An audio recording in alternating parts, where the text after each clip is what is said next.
രണ്ടു പതിറ്റാണ്ടായി ഇടതിനൊപ്പം നിന്ന മണ്ഡലം ഇത്തവണ യുഡിഎഫിനെ പിന്തുണയ്ക്കുമോ എന്ന കാത്തിരിപ്പിലാണ് പീരുമേട്. എന്നാൽ ശക്തമായി നടന്ന പോരാട്ടത്തിൽ എൽഡിഎഫ് തുടരുമെന്ന് തന്നെയാണ് ഇടത് ക്യാമ്പ് വിലയിരുത്തുന്നത്.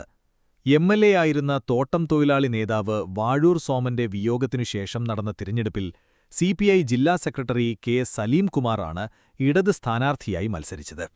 കഴിഞ്ഞ 2 തവണയും മത്സരിച്ച് നേരിയ വോട്ടുകൾക്ക് പരാജയപ്പെട്ട അഡ്വക്കേറ്റ് സിറിയക് തോമസ് യുഡിഎഫ് സ്ഥാനാർത്ഥിയായി. എൻഡിഎയ്ക്ക് വേണ്ടി രതീഷ് വരുമലയും ശക്തമായ പ്രചാരണവുമായി രംഗത്തുണ്ടായിരുന്നു. തോട്ടം മേഖല നേരിടുന്ന പ്രതിസന്ധി തന്നെയാണ് തിരഞ്ഞെടുപ്പിൽ ഇത്തവണയും പ്രധാന ചർച്ചയായത്. ഒപ്പം കാർഷിക രംഗവും വിനോദസഞ്ചാരവും അടിസ്ഥാന വികസനവുമൊക്കെ തീപാറുന്ന ചർച്ചകൾക്കിടയാക്കി. തിരഞ്ഞെടുപ്പിന് ശേഷം കിട്ടിയ നീണ്ട ദിവസങ്ങളിൽ ബൂത്ത് തലത്തിൽ മുതൽ അവലോകനങ്ങൾ 3 മുന്നണികളും നടത്തിക്കഴിഞ്ഞു. അവരുടെ പ്രതീക്ഷയും അവലോകനവും ഇങ്ങനെയാണ്. വിജയപ്രതീക്ഷയിൽ യുഡിഎഫ്. വിജയം ഉറപ്പാണെന്നാണ് യുഡിഎഫ് ക്യാമ്പ് പറയുന്നത്. കഴിഞ്ഞ 2 തവണയുമുണ്ടായ നേരിയ വോട്ടുകളുടെ വ്യത്യാസത്തിലുണ്ടായ പരാജയങ്ങൾ ഇത്തവണത്തെ ഏകോപന പ്രവർത്തനങ്ങൾ കൊണ്ട് മറികടക്കുമെന്ന ആത്മവിശ്വാസത്തിലാണ് പ്രവർത്തകർ. ത്രിതല പഞ്ചായത്ത് തിരഞ്ഞെടുപ്പിൽ നേടിയ വിജയം ആവർത്തിക്കും. തിരഞ്ഞെടുപ്പ് പ്രചാരണ സമയത്ത് പ്രാദേശിക നേതാക്കളും പ്രവർത്തകരും തമ്മിൽ ഒത്തുചേർന്നുള്ള പ്രവർത്തനങ്ങൾ നടന്നു.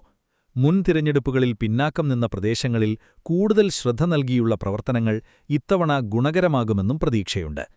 പ്രധാന നേതാക്കളായ മല്ലികാർജ്ജുൻ ഖാർഗെ, രമേശ് ചെന്നിത്തല, ശശി തരൂർ തുടങ്ങിയവർ പ്രചാരണത്തിനെത്തിയതും കേന്ദ്ര സംസ്ഥാന സർക്കാരുകളുടെ ഭരണവീഴ്ചകൾ ജനങ്ങളിൽ എത്തിക്കാൻ കഴിഞ്ഞതും അനുകൂല വോട്ടുകളായി മാറുമെന്നും മണ്ഡലം ഇതുവരെ കാണാത്ത ഭൂരിപക്ഷമായ 10,000 വോട്ടുകളുടെ ഭൂരിപക്ഷം യുഡിഎഫ് സ്ഥാനാർത്ഥി അഡ്വക്കേറ്റ് സിറിയക് തോമസ് നേടുമെന്നുമാണ് ജില്ലാ കോൺഗ്രസ് കമ്മിറ്റി അടക്കമുള്ള വലത് ക്യാമ്പിന്റെ കണക്കുകൂട്ടൽ.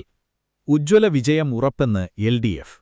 സിപിഐ ജില്ലാ സെക്രട്ടറി കെ സലീം കുമാർ മത്സരരംഗത്തെത്തിയതോടെ ഇടതുമുന്നണിയുടെ ശക്തമായ പ്രചാരണമാണ് മണ്ഡലത്തിലുണ്ടായത്.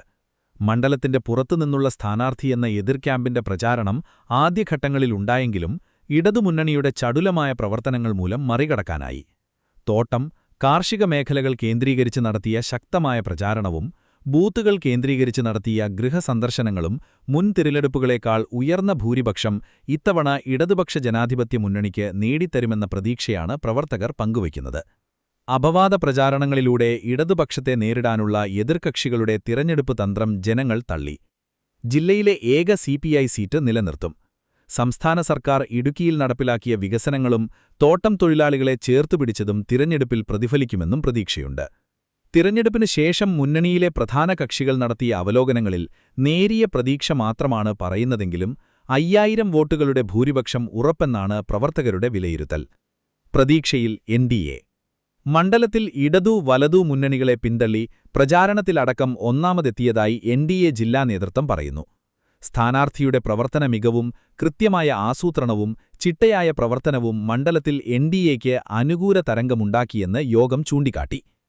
വേറിട്ട രീതിയിലുള്ള പ്രചാരണ രീതികളും മണ്ഡലത്തിന്റെ വികസന സാധ്യതകൾ ചൂണ്ടിക്കാട്ടിയുള്ള പ്രചാരണവും വോട്ടർമാരെ സ്വാധീനിച്ചു. സാമൂഹിക മാധ്യമങ്ങൾ വഴിയുള്ള പ്രചാരണത്തിൽ മറ്റ് 2 മുന്നണികളെക്കാളും വലിയ മുന്നേറ്റം എൻഡിഎ കാഴ്ചവെച്ചു. എന്നാൽ രതീഷ് വരകുമലയുടെ സ്ഥാനാർത്ഥി പ്രഖ്യാപനം വൈകിയത് പോരായ്മയായി വിലയിരുത്തുമ്പോഴും കഴിഞ്ഞ തവണത്തേക്കാൾ മികച്ച രീതിയിൽ വോട്ടുകൾ നേടുമെന്ന പ്രതീക്ഷയിലാണ് എൻഡിഎ പ്രവർത്തകർ.